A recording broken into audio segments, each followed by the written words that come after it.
अरविंद भैया हेलो देखा बाहर से भाव वजन भय बड़ा अच्छा भी लगा।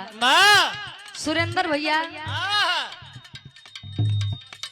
आपकी गायकी में हम हकीकत में दीवाने हैं और बड़ी अच्छी गायकी है आपकी, कोई जवाब नहीं। और बिरहा जगत में हमारे हिसाब से उम्र में भी हम छोटे हैं और गायकी लाइन में भी हम सबसे छोटे हैं। मैंने आपको अपना बड़ा भाई कहा तो देखा हमारे हुरी आपके कोनो मेल मिला नहीं बा, लेकिन हाँ भैया और हमारे भौजी के मेल मिला। सुरेंद्र भैया इमाला हमारे भौजी कहाँ है?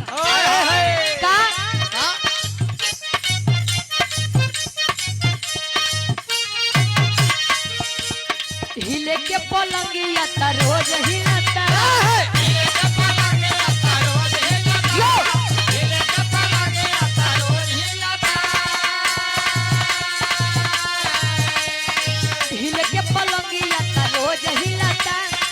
बाकी हूँ भंडार में न मजा मिलता।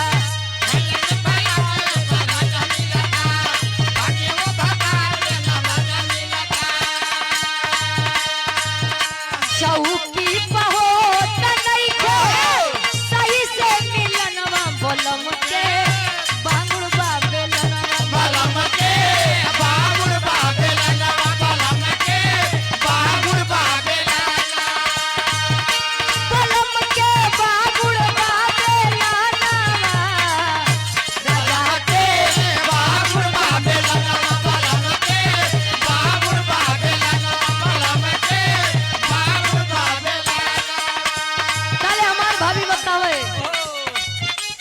भइल बटे बड़ी तिरछोल देवरा भइल बटे बड़ी तिरछोल देवरा भइल बटे बड़ी तिरछोल देवरा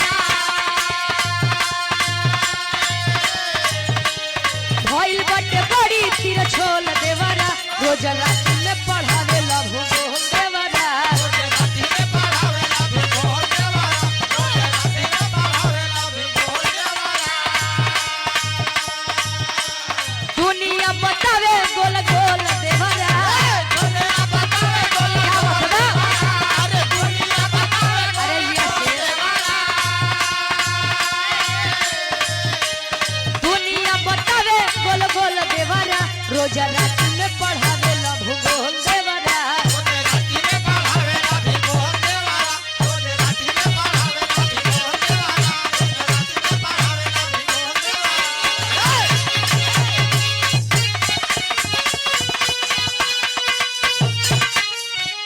कहते हैं विरहा की रीढ़ होती है पूर्वी छुप रहिया, भक्ति भाव का प्रसंग ऐसा नहीं है कि हर जगह नहीं चलता है, चलता है। लेकिन प्रयागराज से जब हम लोग क्रॉस होते हैं तो वहां से भक्ति भाव भजन तनी लोग कम सुनते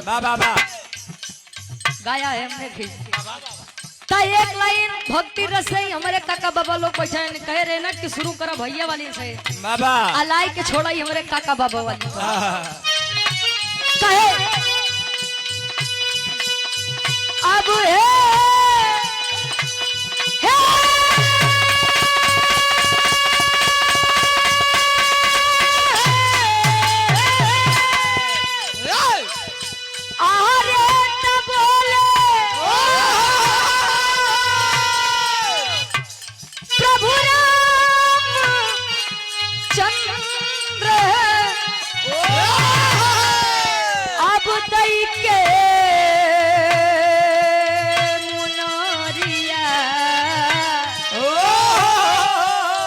अरे हनुमत जल्दी आई है तब बेटा जल्दी आई है अरे तलई के मोरा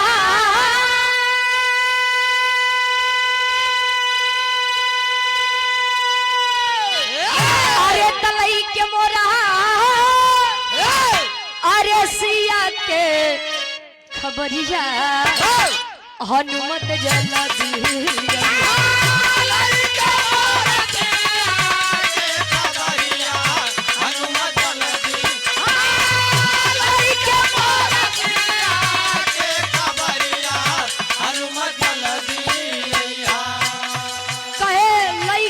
सिया के खबरिया हनुमत जल्दी है बारे बेटा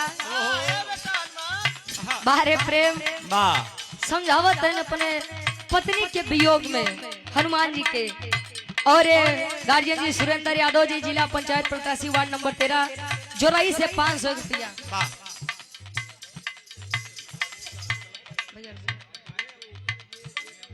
बड़े भैया सुरेंद्र यादव जी, बड़े भैया भूपेंद्र यादव जी, जो कि भावी प्रधान के आप प्रत्याशी हैं। ताल सुपैला की पवन सटमी से हमारे बड़का भैया भूपेंद्र यादव जी 100 रुपए। सुरेश यादव जी, जिला पंचायत सदस्य वार्ड नंबर 13 से 500 रुपया। और मुकेश कोटेदार साहब, ग्राम सभा ताल सुपैला से, गुरु जी ला 100 रुपया तू ले ले, बड़ा मेहनत करत है। और गार्जियन जी ला मंजिल भैया, अनिल यादव भैया जी गलहिया से 100 रुपया आशीर्वाद के चारी। समझावत है 7 समुंदर पार रावण के देश में, 7 समुंदर पार रावण के देश में, 7 समुंदर पार रावण के देश में। ना जाने सिया मोरा होई है कवन भेष में हो, होई है कवन भेष में।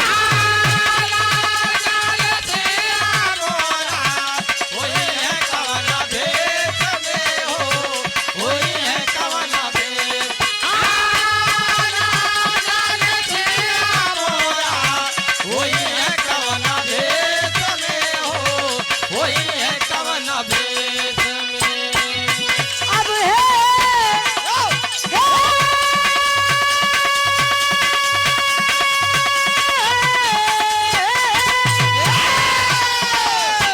बोल प्रभु रामचंद्र, बोल प्रभु रामचंद्र, कई के मुनरिया। अरे हनुमत जल्दी है, अरे तो हनुमत जल्दी है, अरे तलई के मोरा,